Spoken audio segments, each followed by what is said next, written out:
જિલ્લાના દહેગામ તાલુકાના લીઓડા ગામમાં લઠ્ઠાકાંડ સર્જાઈ ગયું અને એની અંદર 2 લોકોના તો મૃત્યુ થઈ ગયા અને કેટલાય લોકો ગંભીર સારવાર લઈ રહ્યા છે.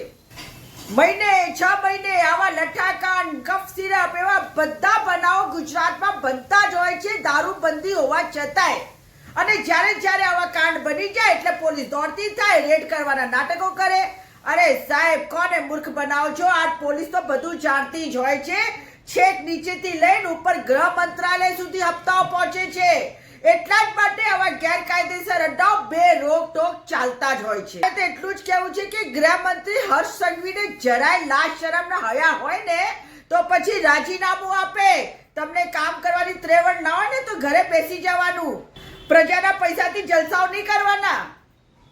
તમારું કામ છે લો એન્ડ ઓર્ડર મેન્ટેન કરાવવાનું. કડવું છે પણ સાચું છે.